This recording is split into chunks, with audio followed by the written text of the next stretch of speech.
असुरों के बीच भी कई महान भक्त हुए हैं।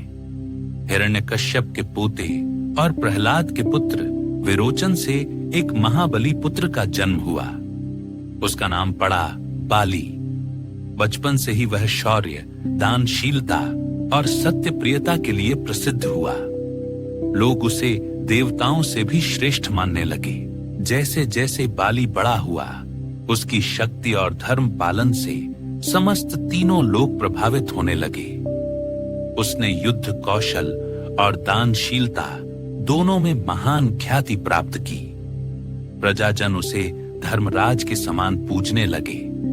उसकी भक्ति और नीतियों ने असुर वंश की छवि बदल दी।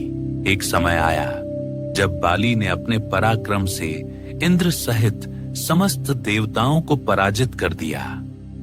असुरों ने स्वर्ग लोक पर अधिकार कर लिया।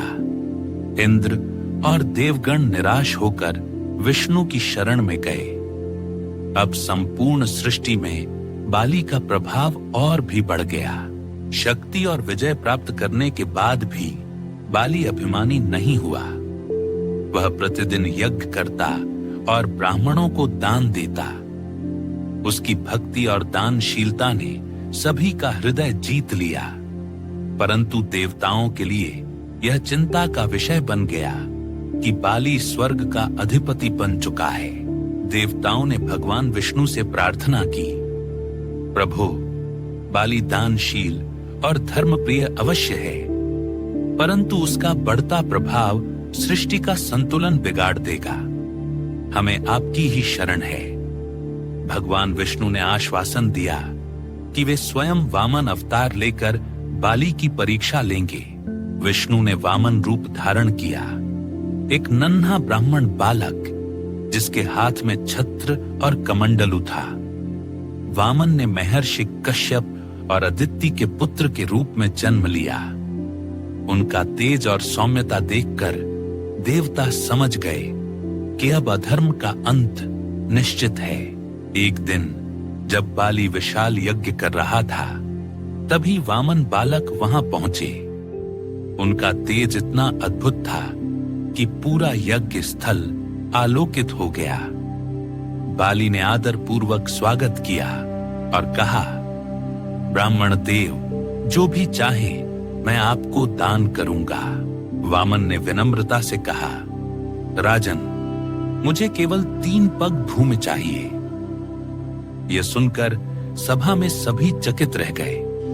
बाली हंसकर बोला, देवर्षि, आप जैसा चाहें वैसा दान मिलेगा, केवल 3 पग भूमि। उसने तुरंत वचन दे दिया। जैसे ही बाली ने दान का वचन दिया, वामन का रूप विराट हो गया। उनका सिर आकाश छू गया और चरण पाताल तक फैल गए। सभी ने देखा, ये कोई साधारण बालक नहीं, स्वयं भगवान विष्णु हैं जो 3 लोक नाप रहे हैं। भगवान ने 2 पगों में ही स्वर्ग और पृथ्वी नाप ली। तीसरा पग रखने के लिए स्थान न बचा। तब बाली ने विनम्रता से अपना शीश झुका दिया।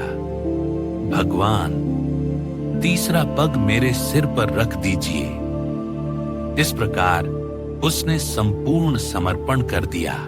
भगवान विष्णु बलि की भक्ति और दानशीलता से प्रसन्न हो गए। भगवान ने बलि को पाताल लोक का राजा बनाया और स्वयं वचन दिया कि वे उनके द्वारपाल बनकर सदैव उनकी रक्षा करेंगे। बलि ने प्रसन्नता से यह स्वीकार किया।